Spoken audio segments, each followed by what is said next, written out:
ये लड़की, तू मेरे साथ खंडहर में चल, मैं तेरा सारा जोश उतार दूंगी और तेरी छुट्टी भी करवा दूंगी।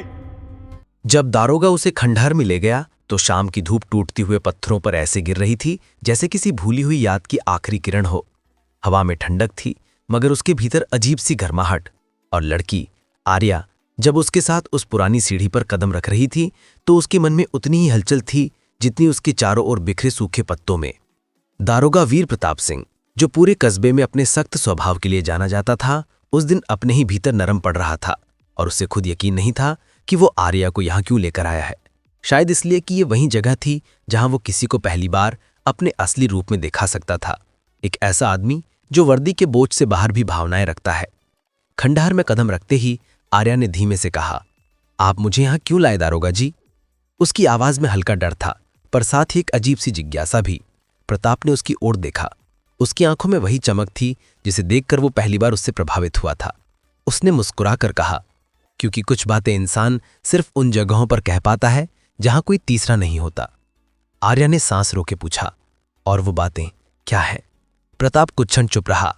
हवा उसके बीच से गुजर रही थी जैसे कोई अनकहा राज सुनने के लिए ठहर गई हो।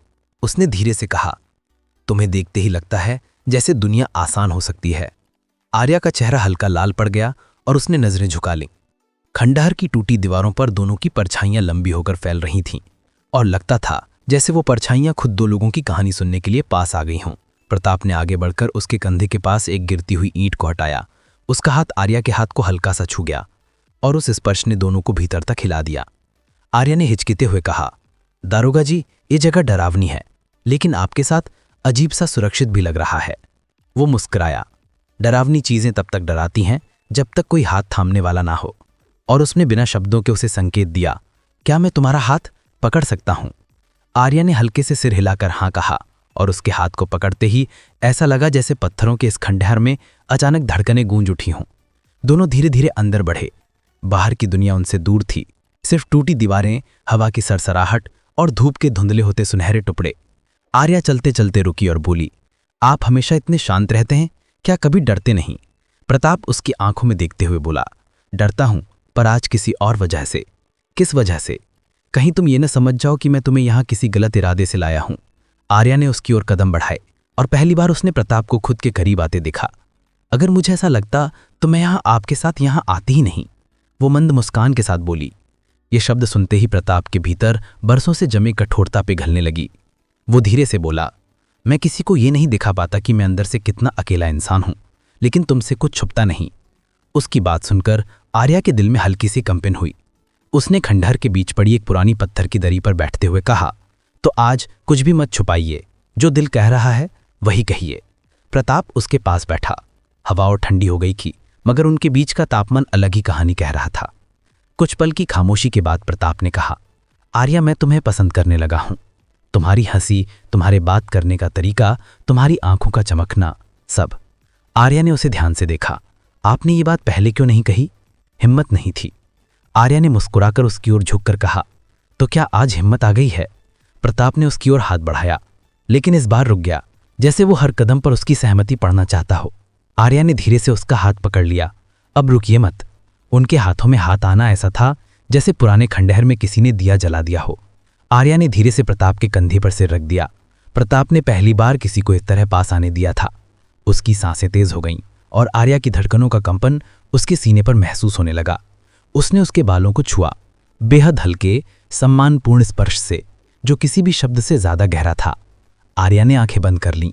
आपके पास होना अच्छा लगता है, उसने धीमे से कहा।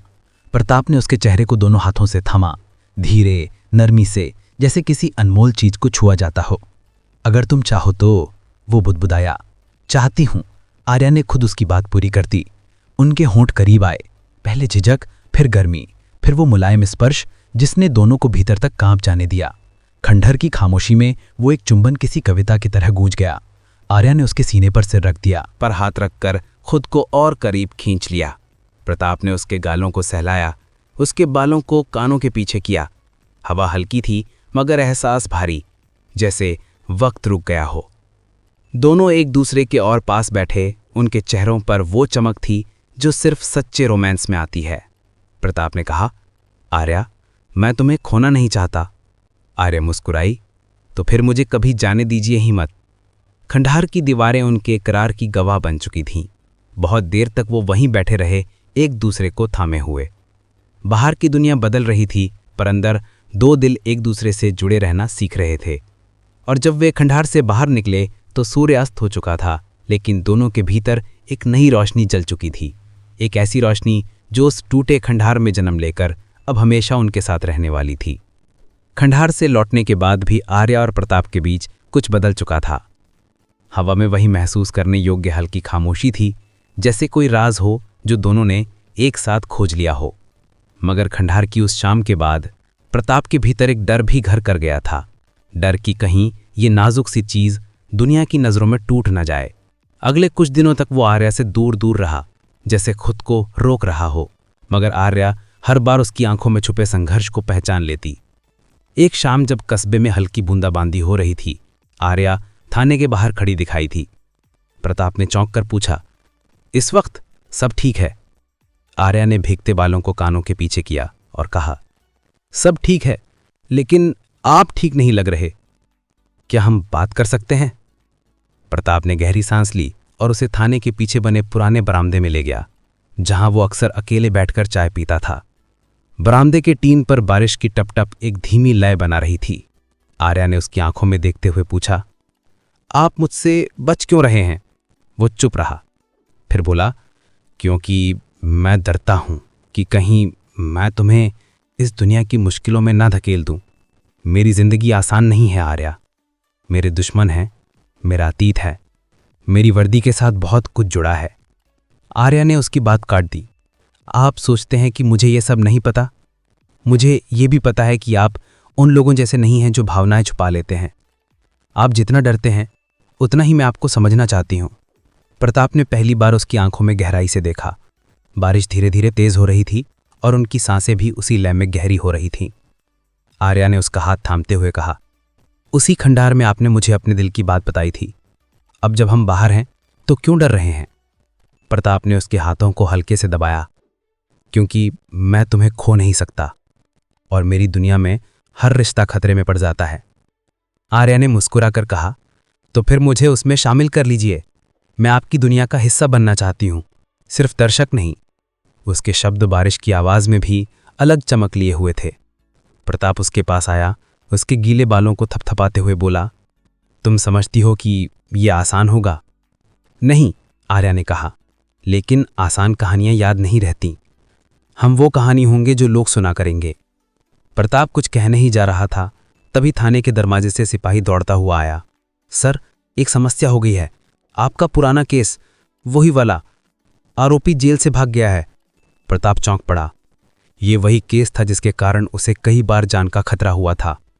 सिपाही ने घबराए हुए कहा, वो कस्बे में ही छुपा है और सर, हमें सूचना मिली है कि वो आप पर हमला करने की फिराक में है। आर्या एक पल के लिए सन्न रह गई। प्रताप को लगा कि वो डर जाएगी, पर उसने उसका हाथ और कसकर पकड़ लिया। देखा, प्रताप फुसफुसाया, यही मेरी दुनिया है। आर्या बोली, तो क्या करेंगे? भाग जाएंगे या सामने खड़े होंगे? प्रताप ने उसकी ओर देखा। उसकी आंखों में पहली बार किसी साथी जैसा भरोसा देखा। रात होते ही प्रताप और उसकी टीम ने पूरे कस्बे में सर्च ऑपरेशन शुरू किया, लेकिन वो अपराधी चतुर था। अंधेरे में छुपा, जैसे किसी मौके का इंतजार कर रहा हो। अचानक कस्बे के बाहर वही पुराना खंडहर दिखाई दिया, वही जगह जहां दो दिल करीब आए थे, और शायद आज वही जगह किसी खतरनाक अंत की गवाह बन सकती थी। प्रताप ने टीम को पीछे रहने का इशारा किया और खुद अकेला अंदर गया। अंदर अंधेरा था, हवा में वही पुरानी सीसी की आवाज। टूटे पत्थरों के बीच अचानक किसी के कदमों की आहट आई। प्रताप सिंह, एक भारी खुरदरी आवाज गूंजी, तूने मुझे सालों तक जेल में सड़ाया, अब बारी तेरी है। मगर जैसे ही अपराधी आगे बढ़ा, उसकी नज़र पीछे खड़ी आर्या पर पड़ गई। वो हैरान रह गया। ओ, अब समझा, यही कमजोरी है तेरी। बस इतना कहना था कि अपराधी ने आर्या की ओर कदम बढ़ाए। प्रताप का खून खौल उठा।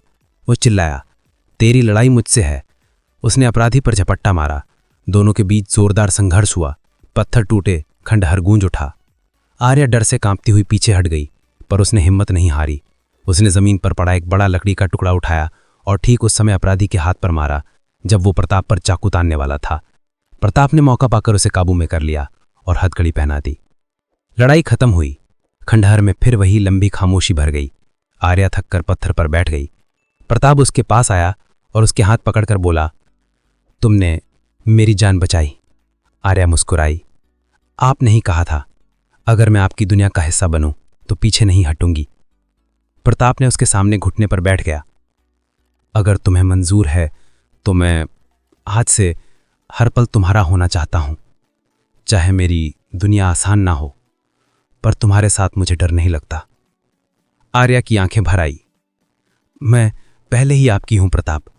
प्रताप ने उसका हाथ अपने हाथों में लिया और उसे हल्के से चूमा, गहरी सम्मान भरी मोहब्बत के साथ। वो खंडहर जो सिर्फ टूटे पत्थरों का ढेर था, अब उनकी एक नई शुरुआत का साक्षी बन रहा था। उस दिन के बाद प्रताप और आर्या अलग नहीं हुए। कस्बे वालों को भी धीरे धीरे उनकी कहानी का पता चल गया और उनकी मोहब्बत की मिसाल दी जाने लगी। वो खंडहर जो कभी वीरान था, अब दो दिलों की सबसे खूबसूरत याद का घर बन चुका था। और उनकी ये कहानी वहीं खत्म नहीं हुई। ये सिर्फ शुरुआत थी, एक ऐसी मोहब्बत की जो डर और अंधेरे के बीच भी रोशनी ढूंढ लेती है। दोस्तों, ये कहानी आपको कैसी लगी? अगर अच्छी लगी हो तो हमारे चैनल द स्टोरी को सब्सक्राइब करें, वीडियो को लाइक और शेयर करना बिल्कुल ना भूलें और कमेंट में ज़रूर बताएं कि अगली बार किस तरह की प्रेरणादायक और रोमांटिक कहानी सुनना चाहेंगे। मैं ऐसी ही दिल छू लेने वाली कहानियाँ लाता रहूँगा। धन्यवाद।